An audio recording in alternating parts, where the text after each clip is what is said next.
August மாசத்துல நுழைஞ்சிட்டோம். இந்த மாசத்திற்கான வாக்குத்தத்த வசனத்தை நம்ம ஷார்ட்ஸ்ல கேட்டோம். ஒரு விசுவாசம் பெரிது, நீ விரும்புகிறபடியே உனக்காக கிடக்குது. ஸோ இதை நம்ம ஷார்ட்டா தியானிச்சுட்டு இந்த ஆகஸ்ட் மாசத்திற்காக ஜெபம் பண்ணுவோமா? ஆசீர்வாதத்துக்காக நம்ம ஜெபம் பண்ணுவோமா?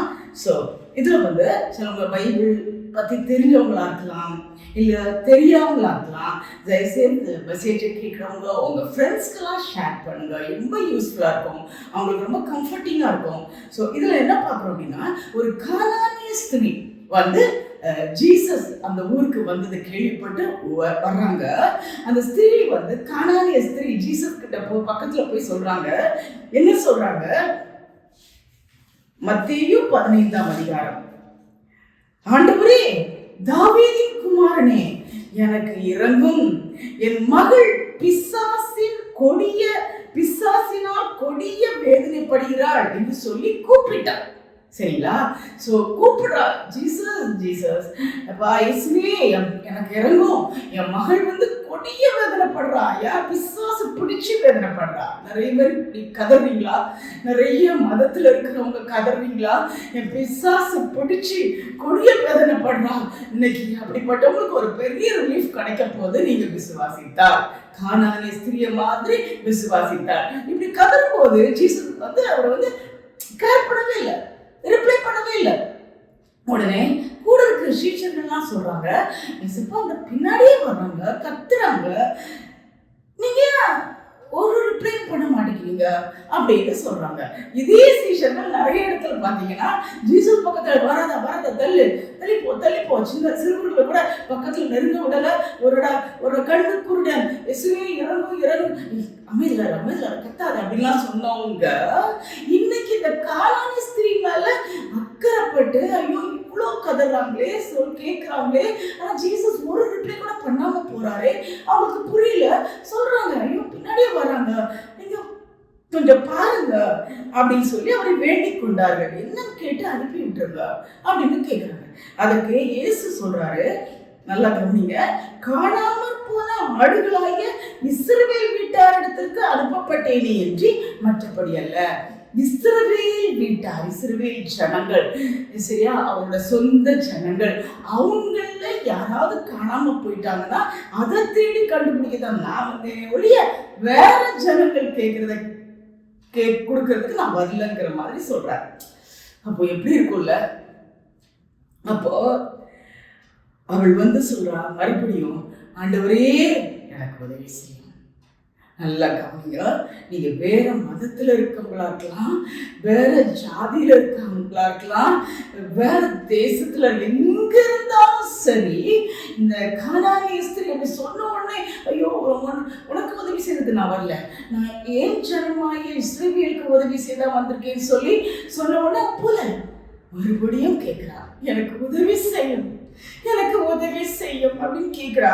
அப்போ அவர் ஜீசஸ் சொல்றாரு பாருங்க, பிள்ளையின் அப்பத்தை எடுத்து நாய்க்குட்டிக்கு போட முடியாதே.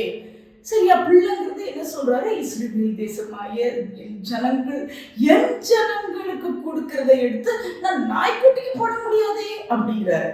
அப்பவும் அந்த கானானிய ஸ்திரீ விடல.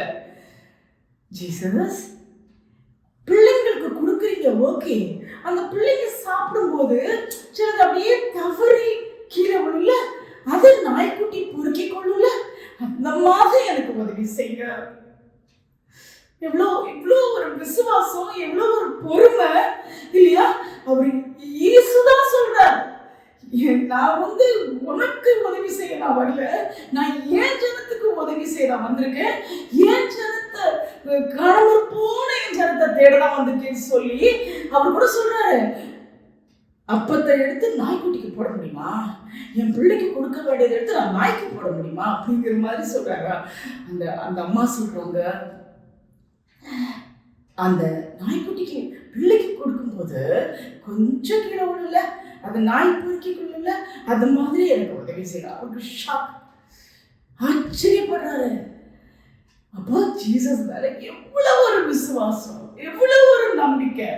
அவருடைய விசுவாசத்தை சோதிக்கிறதுக்கே இந்த கேள்வி, இந்த பதிலாம் இருந்துக்கலாம்ல.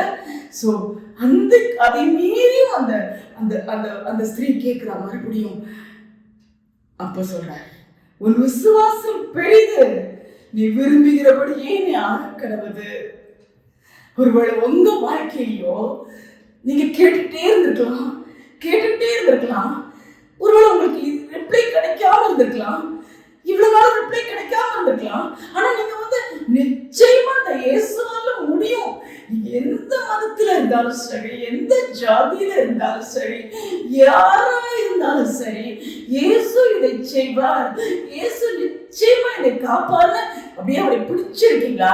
அப்படிப்பட்டவங்களுக்கு தான் இன்னைக்கு உன் விசுவாசம் பெரிது, நீ விரும்புகிறபடியே உனக்காக கிடக்குது. நீ என்ன கேட்கிறியோ? அந்த கானானிய ஸ்திரீ என்ன கேட்டாங்க?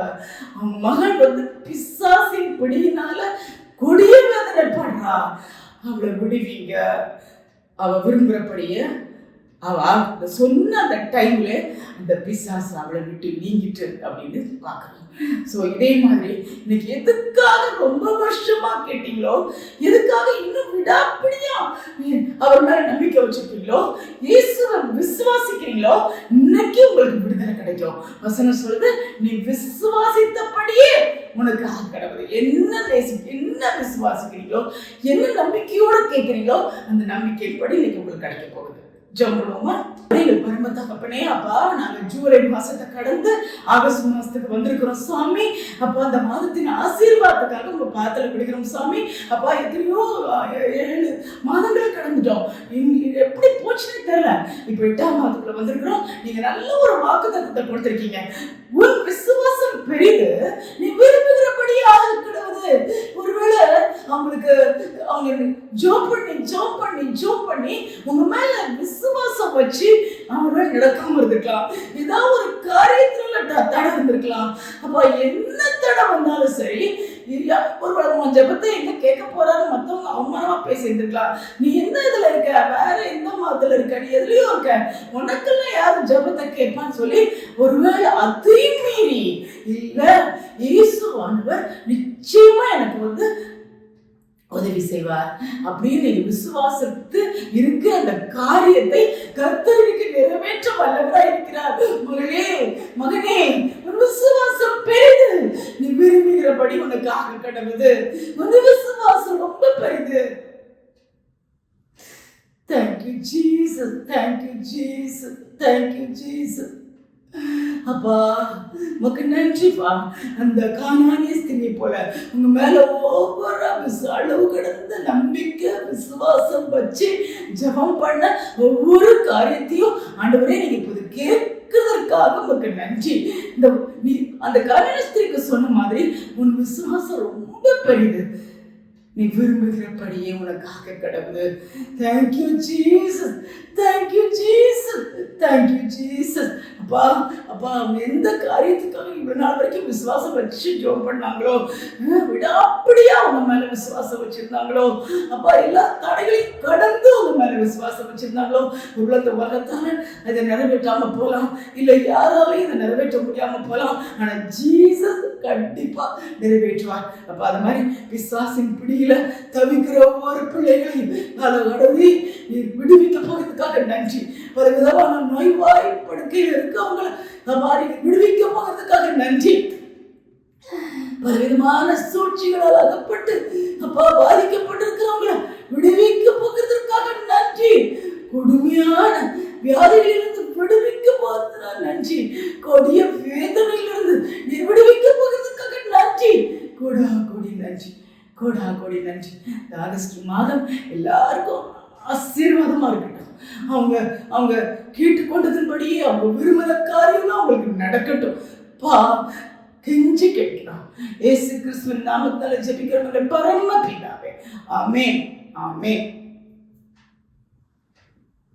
Thank you Jesus. உன் விசுவாசம் பெரிது, நீ விரும்புகிறபடியே உனக்கு ஆக கடவுள். Thank you. Thank you. Have an awesome August.